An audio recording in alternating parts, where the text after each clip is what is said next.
Good evening. काफी लोगों का ये मानना है कि जो प्राइम मिनिस्टर मोदी हैं वो काफी हद तक ऑटोक्रेटिक हैं, स्पेशली जो अपोजिशन लीडर्स हैं वो ऐसा कहते हैं। इंस्टीट्यूशंस को उन्होंने कंट्रोल किया हुआ है, मिनिस्टर्स को कंट्रोल में किया हुआ है, जनरली किसी की बात नहीं सुनते और प्रेस पे भी एक मजलिंग एक्शन गवर्नमेंट की तरफ से होता है। अब इसको हम कैसे इवेलुएट करें? As a leader, as a prime minister, you are the first among the equals. आपकी जो कैबिनेट है उसमें आप you are the first among the equals. तो एक बड़ा ऑब्वियस सा एक टूल हमारे पास आ जाता है कि हम पहले वाले आपसे जो पहला प्राइम मिनिस्टर है उससे आपको कंपैरिजन कर लें। तो मोदी जी से पहले मनमोहन सिंह सरकार थी और मनमोहन सिंह जी प्राइम मिनिस्टर थे। सो दोनों का एक इवेल्युएशन करना बनता है। ऑफ कोर्स हिस्ट्री तो हमेशा जज करेगी ही, मगर एक मनमोहन सिंह जी के बारे में उनका जो प्रेस एडवाइजर थे, मीडिया एडवाइजर संजय बारू, उन्होंने एक किताब लिखी हुई थी एक्सीडेंटल प्राइम मिनिस्टर, जिसके ऊपर पिक्चर भी बनी है।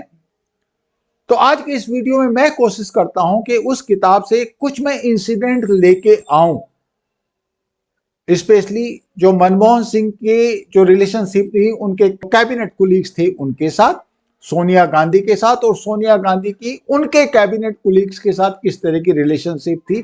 तो हम इन इंसिडेंट के थ्रू ये देखने की कोशिश करते हैं कि मोदी जी किस तरीके से अपने आप को एक बेटर पोजीशन में पाते हैं और एज इंडियंस हम उनको कैसा इवेलुएट करते हैं।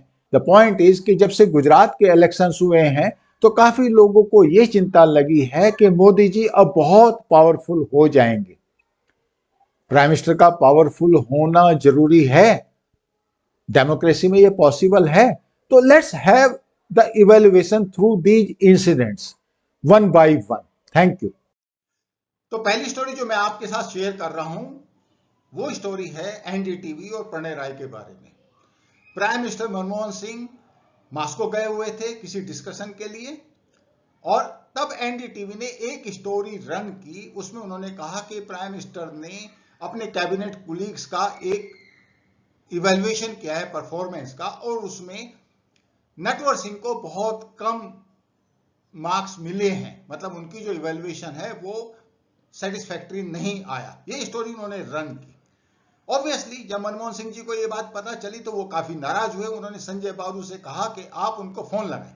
तो संजय बारू ने फोन लगाया। तो जैसे ही फोन लगाया तो मनमोहन सिंह जी ने वो फोन उनके हाथ से लेके खुद ही प्रणय राय को अच्छी तरह स्कोल्ड करना शुरू किया। और ऑफ कोर्स जब मनमोहन सिंह जी को गुस्सा आता था तो अच्छी तरह आता था। तो उसके बाद स्कोल्डिंग होगी, बात खत्म होगी, फोन संजय बारू के पास आया। तो थोड़ी देर बाद प्रणय राय का रिंग आया संजय बारू के पास, और उसने उनसे पूछा कि क्या अभी भी आप प्रधानमंत्री के साथ हो? तो उन्होंने कहा कि नहीं, मैं भी उनके साथ नहीं हूं। तो फिर उन्होंने कहा कि आज मनमोहन सिंह जी ने जो स्कोल्डिंग मेरी की है वो तो मेरी किसी जमाने में स्कूल में हुई थी। उसके बाद आज जैसी स्कोल्डिंग तो कभी किसी ने मेरी नहीं की। मतलब it's like a head master and not like a prime minister. Of course Sanjay Baru ने यह भी लिखा है साथ में कि दोनों की जो रिलेशनशिप थी वो पुरानी रिलेशनशिप थी, इन द सेंस के जो फाइनेंस मिनिस्ट्री में जिस टाइम पे मनमोहन सिंह जी थे तो उस टाइम पे वो भी वहां पे इकोनॉमिक एडवाइजर थे। आप समझ सकते हो कि प्रणय राय के कितने कनेक्शंस थे, तब वो एडवाइजर थे मिनिस्ट्री में मनमोहन सिंह जी के अंडर में। तो पुरानी रिलेशनशिप थी और इसी वजह से एक्चुअली प्राइम मिनिस्टर ने उनको ढंग से स्कोल्ड किया। उन्होंने नाराजगी जाहिर की मगर ऑब्वियसली कुछ नहीं कर पाए। आफ्टर ऑल प्राइम मिनिस्टर तो प्राइम मिनिस्टर है। बट पॉइंट मेरा ये नहीं है। पॉइंट मेरा ये है कि आज की डेट में अगर आप देखें तो कैन यू इमेजिन के कैबिनेट कुलीग्स का कैसे इवेल्युएशन हो रहा है प्राइम मिनिस्टर के द्वारा? ये कोई स्टोरी कहीं से लीक हो सकती है क्या? स्टोरीज लीक आउट होती हैं मगर इट शोज के प्राइम मिनिस्टर का कंट्रोल कितना कम है। यह जो सिक्योरिटी एपरेटस है, यह जो सर्वेलियंस एपरेटस है, उसका कितना कंट्रोल है। Manmohan Singh a nice person, no doubt about that, but he was more like a headmaster and not as a prime minister. You know, that is the difference between Manmohan Singh and Prime Minister Modi. अब मनमोहन सिंह जी के cabinet colleagues थे, उसमें से एक मणिशंकर अय्यर भी थे। आप सब लोग उनको जानते हैं, मुझे कुछ कहने की जरूरत नहीं, उनके बारे में ब्रीफ करने की जरूरत नहीं कि किस प्रकार के वो आदमी हैं और किन लोगों के साथ उनके कनेक्शंस हैं। तो एक फ्लाइट से, एयरफोर्स के एयरक्राफ्ट से प्राइम मिनिस्टर कहीं जा रहे थे और मणिशंकर अय्यर भी साथ में थे, एंड ऑफ कोर्स संजय बारू तो साथ में थे ही। और उस टाइम पे जो सबसे हॉट इशू था वो था न्यूक्लियर डील जो यूएसए के साथ होने जा रही थी।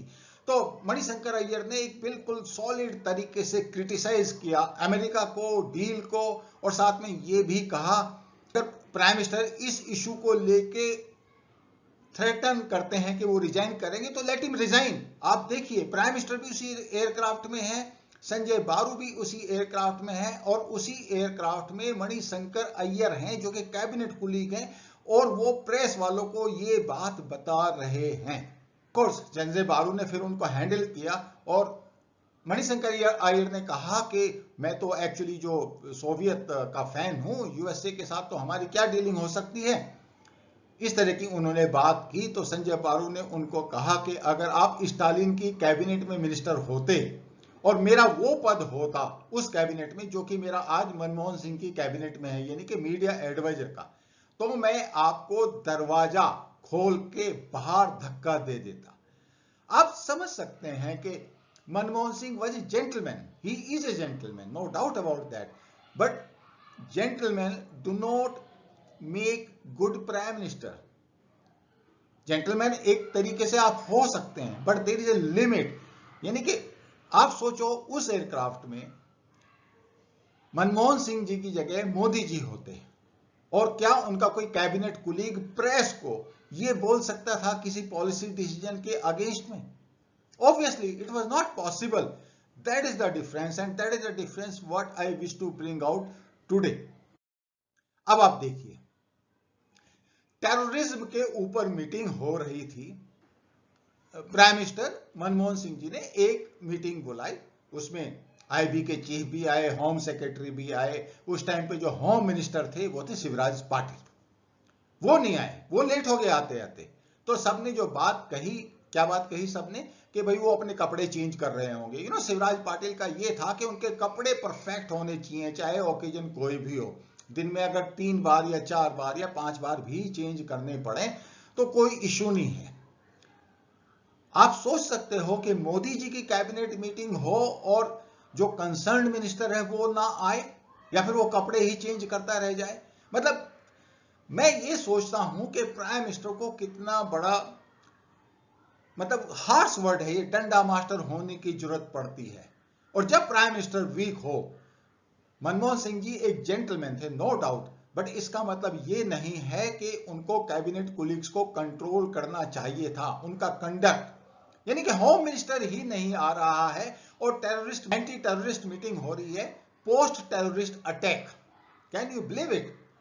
तो मनमोहन सिंह का क्या स्टाइल था कि अगर ठीक है कंसर्न मिनिस्टर नहीं आया तो वो उसका काम खुद ही करना शुरू कर देते हैं, चाहे वो कॉमर्स मिनिस्टर हो, चाहे फाइनेंस मिनिस्टर हो। अगर कोई भी मिनिस्टर लेट होता था तो उसका काम वो खुद ही करना शुरू कर देते थे। ये कोई अच्छी बात नहीं है प्राइम मिनिस्टर के लिए। अगर प्राइम मिनिस्टर अपने मिनिस्टर का काम करेगा तो उसका काम कौन करेगा? डंडा कौन लगाएगा? मैं थोड़ा हार्श वर्ड यूज कर रहा हूं, शायद ये मिलिट्री वर्ड है, डंडा मास्टर होना या डंडा लगाना, बट फैक्ट रिमेन्स के अगर आपको लोगों से काम लेना है तो कुछ न कुछ तो एक अकाउंटेबिलिटी आपको डालनी पड़ेगी लोगों के ऊपर, नहीं तो काम करने को कौन तैयार होगा। ये इसका एक बड़ा क्लासिकल एग्जाम्पल है जो शिवराज पाटिल के साथ ये हुआ। मनमोहन सिंह जी को अपनी पॉपुलैरिटी का ख्याल था नो डाउट, मगर एक चीज के लिए वो बहुत कीन थे, और वो कीननेस क्या थी कि किसी भी रेटिंग में सोनिया से अच्छी उनकी रेटिंग नहीं होनी चाहिए। बिकॉज उनके मन में ये था कि अगर वो सोनिया गांधी से ज्यादा पॉपुलर हो गए किसी भी टीवी चैनल की रेटिंग में या न्यूज मैगजीन की रेटिंग में, जो कि कंटिन्यूअसली ओपिनियन पोल कंडक्ट करते रहते हैं, तो ऐसा लगेगा, एंड आई एम श्योर कि सबकॉन्शियस माइंड में उनके ये बात थी, ये मेरा ओपिनियन था कि जो गांधी परिवार है वो प्रॉब्ली इनसिक्योर हो जाएगा, और इसीलिए वो लो प्रोफाइल रखते थे। जब आप दूसरे की इनसिक्योरिटी का इतना ख्याल रखते हो, दैट इज गुड। बट जब आप प्राइम मिनिस्टर हो तो आपको अपनी पॉपुलैरिटी का, अपनी रेटिंग का भी ख्याल होना चाहिए, और उस रेटिंग के ऊपर आपको अपनी परफॉर्मेंस को इवेलुएट करना चाहिए। साथ में आपको यह भी इंश्योर करना चाहिए कि आपका जो मेन कंसिडरेशन है वो इस बात पे नहीं होना चाहिए कि किसी की रेटिंग आपसे ऊपर है। You are prime minister of a country, you are an institution. आप समझ सकते हो कि किस तरीके का माइंडसेट मनमोहन सिंह जी का था। With all due respect, he was very very careful about his popularity कि कहीं वो ज्यादा ना हो जाए। Amazing situation, it is really a sheer paradoxical, contradiction है। मनमोहन सिंह की एक बड़ी खास बात थी, वो नई नई चीजों को सीखने की कोशिश करते थे, लर्न करने की कोशिश करते थे। जैसे अगर किसी कंट्री में जा रहे हैं तो उस कंट्री के बारे में पूरी जानकारी लेते थे। चाइना के बारे में वो बहुत कीन रहते थे और उन लोगों से मीटिंग करते रहते थे जो चाइना के बारे में जानते थे। जैसे सुब्रमण्यम स्वामी भी काफी हद तक उनके साथ कई बार लंबे लंबे कन्वर्सेशन करते थे, क्योंकि सुब्रमण्यम स्वामी चाइना काफी फ्रीक्वेंटली जाते रहते थे।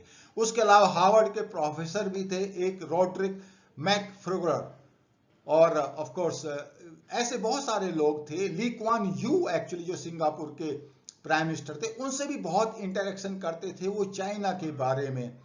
और साइमल्टेनियसली एक बात और भी थी, वो ये भी कहते थे कि चाइना के साथ मुझे वो गलती नहीं करनी है जो नेहरू ने की, यानी कि नेहरू जी उनको समझ ही नहीं पाए।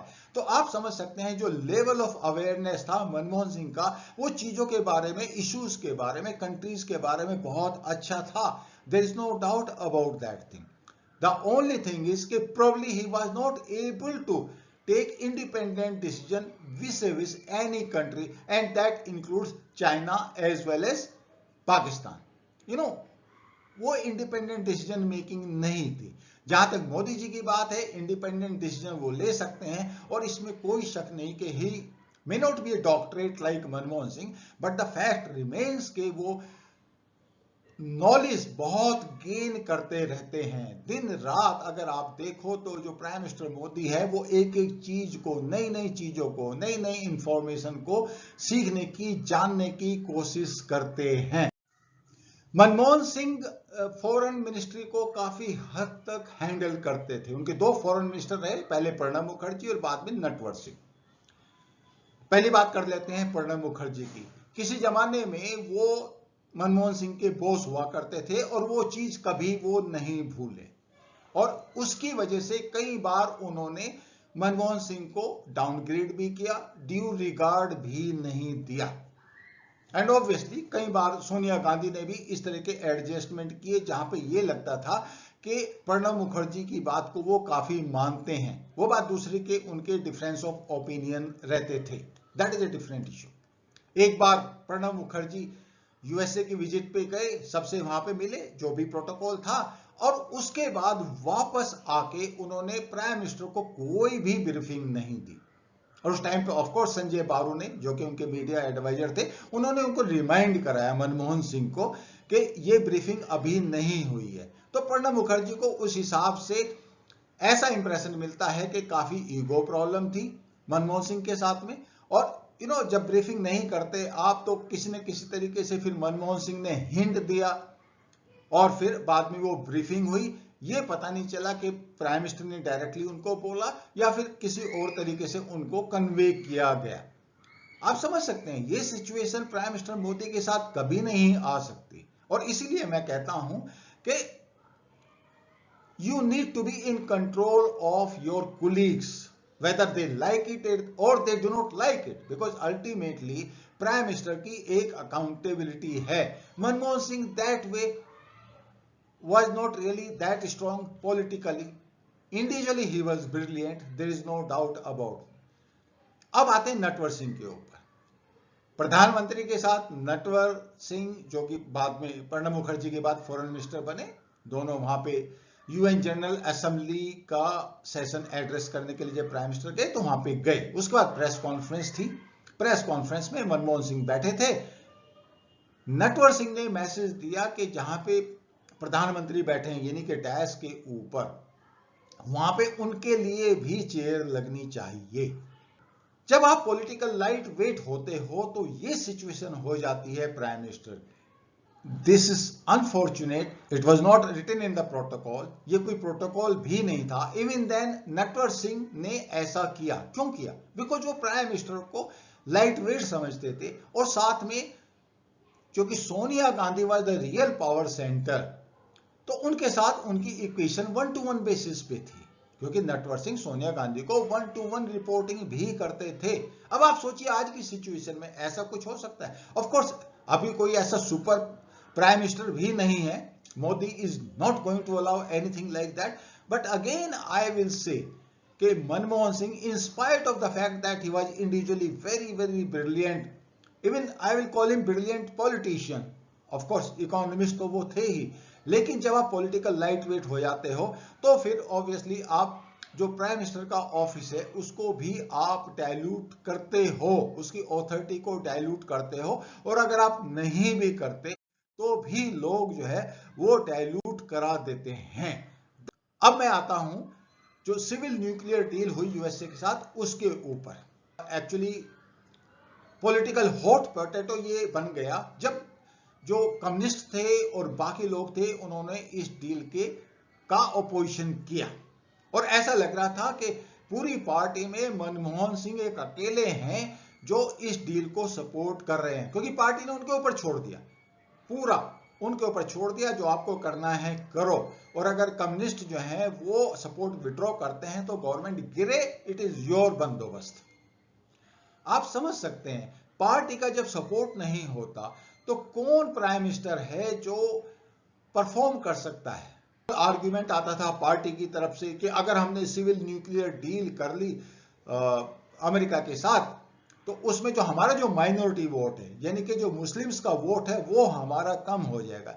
यानी कि आप देखिए हमारी हर जो डिसीजन है जो इंडिया के इंटरेस्ट में है हम वो भी डिसीजन नहीं ले पाते अगर एक political light weight prime minister हो।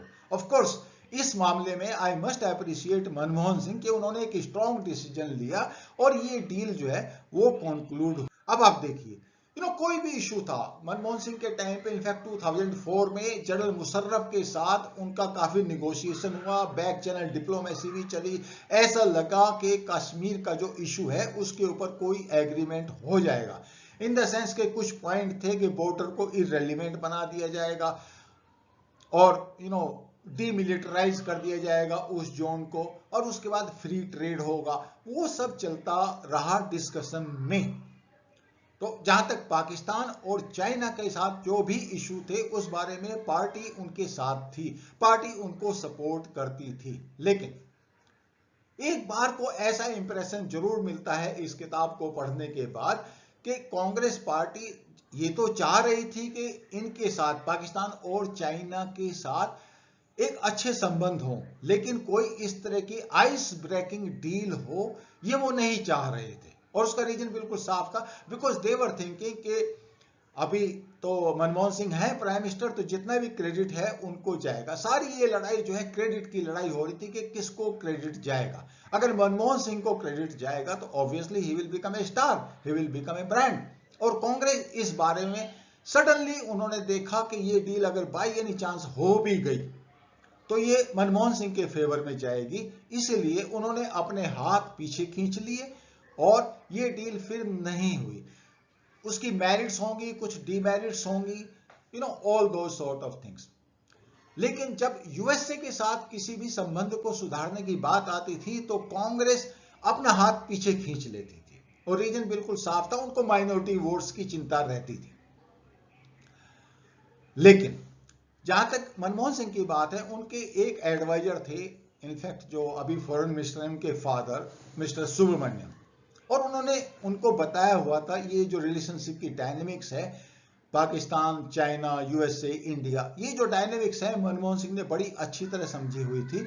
और सुब्रमण्यम ने उनको बताया हुआ था कि जब तक आपके यूएसए के साथ संबंध ठीक नहीं होंगे पाकिस्तान और चाइना के साथ भी आपके संबंध ठीक नहीं हो पाएंगे। So he was very, very clear, and that is why he insisted to improve the relationship with USA. अब इसमें एक बहुत बड़ी बात आ जाती है, उस जमाने में actually chief of army staff थे जनरल जे सिंह। बहुत सारे इश्यूज होते हैं, और जब ये मुशर्रफ के साथ बात चल रही थी तो उसमें सियाचिन का भी एक इशू हो रहा था। आर्मी की कुछ और पोजीशन थी, सिविलियन लीडरशिप की कुछ और पोजीशन थी, कांग्रेस कुछ और इवेलुएट कर रही थी। Somehow Manmohan Singh was very keen to have a agreement with Pakistan. Probably उनका जो कंसेप्ट था, जो थॉट प्रोसेस था, वो ये था कि हमारा ऐसे रिलेशनशिप होने चाहिए कि हम जो है लाहौर या काबुल कहीं भी जा सकें, आराम से जा सकें, एक दूसरे के साथ संबंध इतने अच्छे होने चाहिए। अब जब सियाचिन की बात हुई तो obviously chief of army staff को कंसल्ट किया गया, तो जनरल जे सिंह का एक्चुअली उस टाइम पे इंटरेक्शन हुआ। तो एक बात जो नोट करने में आई, and that is what actually Sanjaya Baru ने लिखा है, पुअर क्वालिटी आर्मी लीडरशिप, और मनमोहन सिंह को उनसे डील करना पड़ा।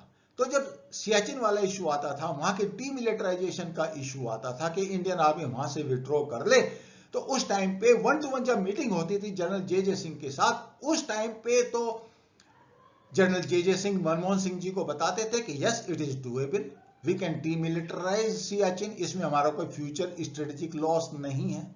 और जब बाहर आते थे तो उस टाइम पे क्या करते थे, फिर वो डिफेंस मिनिस्टर के साथ हो जाते थे, एंथोनी, और तब ये कहते थे नहीं, इट इज नॉट पॉसिबल कि हम इस तरह की डील पाकिस्तान के साथ करें, because Pakistan is basically unreliable. तो जो संजय बारू ने जो पॉइंट दिया है कि ये पुअर क्वालिटी आर्मी लीडरशिप है जिसके साथ उनको डील करना पड़ा, ऐसा संजय बारू ने लिखा है। एंड ऑब्वियसली जो लोग जनरल जे सिंह के बारे में जानते हैं वो इस बात से संजय बारू की एग्री करेंगे। Everybody has got a right to have his own opinion. I being a army man, I will reserve my. जब आप पॉलिटिकल लाइट वेट होते हो या फिर आपके ऊपर कोई सुपर प्राइम मिनिस्टर बैठा होता है, तो आपके साथ वो ही होता है जो मनमोहन सिंह के साथ हुआ। He must be economic wizard, he must be A gentleman, he must be A honest person, I am sure he is, and he's a capable administrator also, no doubt about that.